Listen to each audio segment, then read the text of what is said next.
एक वीडियो है जो 16 मिलियन व्यूज क्रॉस कर चुका है, 1 मिलियन लाइक्स क्रॉस कर चुका है। पूरी सोशल मीडिया पे उसी वीडियो की बात हो रही है। क्या हमारे देश में डेमोक्रेसी खत्म हो चुकी है? ये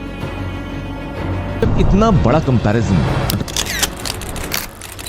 तो जैसा कि आप सबको पता है, लोकसभा इलेक्शंस जो हैं वो कंटिन्यू हैं और देश में जितने भी पॉलिटिकल पार्टीज हैं, फिर चाहे वो बीजेपी की बात कर ले, कांग्रेस की बात कर ले, आम आदमी पार्टी की बात कर ले, हर कोई अपने अपने चुनावी कैंपेन्स में बिजी हैं और अपने अपने इलेक्शन मैनिफेस्टोस को वो प्रमोट कर रहे हैं। तो वहीं मेन स्ट्रीम मीडिया में अगर हम देखें तो करंट पार्टी जो है उनको लेकर के कहीं ना कहीं उनकी पॉलिसीज को लगातार प्रमोट किया जा रहा है। वहीं पर आप देखेंगे तो आज के थोड़े समय पहले हम देखें तो यूट्यूब पर ट्रेंड कर रहा है कि इज मोदी अ डिक्टेटर। तो बीजेपी सरकार में कहीं ना कहीं क्या भारत डिक्टेटरशिप के राह पर आगे जा रहा है, और इसी चीज को ध्यान में रख करके हमने इस वीडियो को बनाया है, क्योंकि यहां पर कांग्रेस ने ब्लैक पेपर इशू करा है जो 2014 से 2024 का जो काल है उसको उन्होंने अन्याय काल कहा है। जैसे कि आप सबको पता होगा, हमारे डिकोडिंग विद भारतीय चैनल पर ही हमने व्हाइट पेपर जो बीजेपी ने लॉन्च करा, जिसको अमृत काल उन्होंने कहा कि उन्होंने पिछले 10 साल में कितने बेहतर ढंग से काम करा और पिछले जो साल कांग्रेस ने रूल करे वहां पर काम ठीक से नहीं हुआ।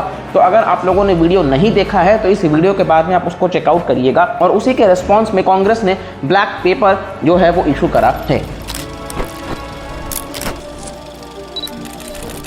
तो यहां पर कांग्रेस ने कई सारे मेन पॉइंट्स को रखा है, जिनमें से सबसे पहला जो पॉइंट है वो है अनएम्प्लॉयमेंट, यानी कि बेरोजगारी। अब बीजेपी सरकार में अगर हम देखें तो पास्ट 45 इयर्स में अभी तक का हाईएस्ट अनएम्प्लॉयमेंट जो है वो आपको देखने को मिलेगा, और ऐसा एक एस्टिमेट के अनुसार 2 अनएम्प्लॉयड पर्सन्स जो हैं वो हर 1 घंटे में मर रहे हैं। तो ये दर्शाता है डेटा, अगर आप देखें तो साल 2013 में जो बेरोजगारी था वो 5.42% था, और साल 2019 में ये बेरोजगारी थोड़ा सा कम होकर के 5.27% पर आता है, लेकिन 2023 आते आते बेरोजगारी 8% पर पहुंच जाता है। अगर हम वर्कफोर्स की बात कर लेते हैं भारत में, तो 30 साल से कम उम्र के लोगों की अगर हम बात करें तो 2016-17 के डेटा के हिसाब से 10.34 करोड़ लोग जो हैं वो काम में थे, और ये घट करके 2022-23 में 7 करोड़ पर आ चुका है। यानी कि कहाँ हम बढ़ने की बात कर रहे थे, ये उल्टा कम हो गया है, और 1/3 ग्रेजुएट्स और पोस्ट ग्रेजुएट्स जो हैं वो स्टिल अनएम्प्लॉयड हैं।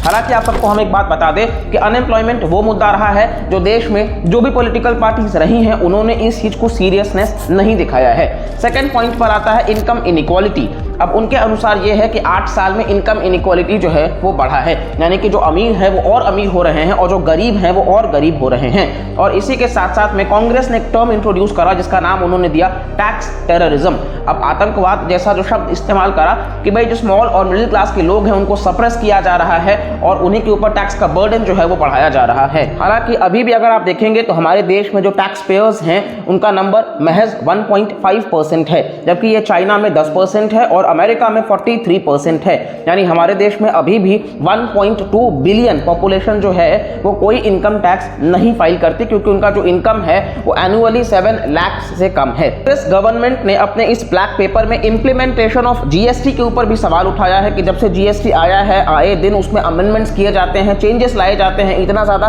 केओटिक और कंफ्यूजन भरा है कि उससे लोगों का नुकसान हो रहा है। हालांकि आपको एक बात हम बता दें कि अभी तक का जो सर्वे कंडक्ट करा गया है और जो लोगों से पूछा गया है, बिजनेसमैन से, एमएसएमई सेक्टर्स से, उनके अनुसार जो जीएसटी का इंप्लीमेंटेशन है वो उनके लिए सहूलियत ही रहा है। सिर्फ एक सीए हायर करने के अलावा इससे ज्यादा उनको कॉम्प्लिकेटेड कुछ भी नहीं हुआ है, और ये चीजें कहीं ना कहीं एक स्ट्रीमलाइन भी करने में हेल्प की हैं। इसी के साथ साथ में जब बीजेपी सरकार चुन करके आती है तो नरेंद्र मोदी जी का सबसे famous scheme make in India project जो है वो काफी व्यापक तौर पर प्रमोट करते हैं और वो भारत को manufacturing hub of the world बनाने की बात करते हैं। आज भारत को दुनिया का बड़ा मैन्युफैक्चरिंग हब बनाने की दिशा में बहुत बड़ा कदम उठा रहे हैं। Make in India, make for the globe, जिसमें उन्होंने टारगेट रखते हैं वो कि 25% तक का जो मैन्युफैक्चरिंग होगा वो भारत से होगा। हालांकि आपको हम बता दें कि अब ये मैन्युफैक्चरिंग जो है वो 2022 के आंकड़ों से कम हो गया है और ये 13% पर आ चुका है। तो अभी तक मैन्युफैक्चरिंग में हम कह सकते हैं कि हम फेलियर साबित हुए हैं, और इसका कारण जो है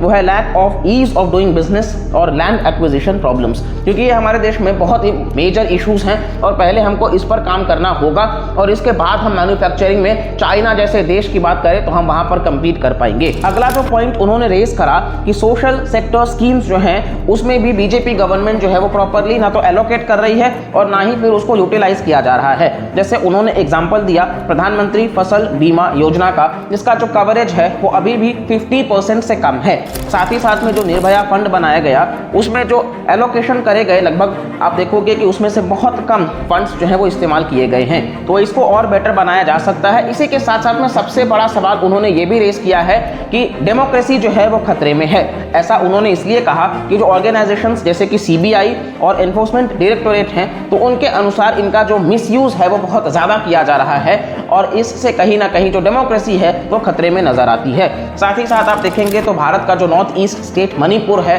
वो आप सबको पता है कि किस तरीके से वहाँ पर वायलेंस हुआ, और इसी के साथ साथ में मणिपुर में अभी भी आप देखेंगे तो शांति नहीं है, और ये कहीं ना कहीं सवाल या निशान पैदा करता है। ये एक फेलियर भी बताता है क्योंकि मणिपुर भारत का अभिन्न हिस्सा है, और आज अगर मणिपुर में ऐसा हो रहा है तो हम आशा करेंगे कि भारत के किसी अन्य राज्य में ऐसा ना हो, लेकिन अगर होता है तो फिर सरकार के पास में क्या स्ट्रैटेजी होगा ये भी वो जरूर शेयर करें। इसी के साथ साथ में डीमोनेटाइजेशन के ऊपर भी सवाल रेस करा गया और फार्मर्स इनकम के ऊपर भी सवाल रेस करा गया। वैसे तो कहने के लिए कई सारी बातें हैं, लेकिन मोटा मोटा तौर पर इस प्रकार से कांग्रेस ने जो है वो हिट करा है बीजेपी के ऊपर अपने इस ब्लैक पेपर को रिलीज करके। अब आप सब स्मार्ट व्यूअर्स हैं, अब आप सब अपने ओपिनियंस को कमेंट सेक्शन में, वीडियो को अगर आपने पूरा देखा है तो आप बताइएगा आपके हिसाब से 10 साल में बीजेपी वर्सेस कांग्रेस अगर आप करते हैं तो फिर आपने कितना देखा है, क्योंकि हम सब वोट करने जाएंगे। तो जैसा कि हम हमेशा कहते हैं कि जब आप वोट कर रहे हैं आपको देश के ग्रोथ के बारे में सोचना है, भविष्य के बारे में सोचना है। तो आपको ये वीडियो कैसा लगा आप ये भी बताइएगा कमेंट सेक्शन में, और अगर वीडियो पसंद आया है तो प्लीज़ लाइक करिएगा, चैनल को सब्सक्राइब करिएगा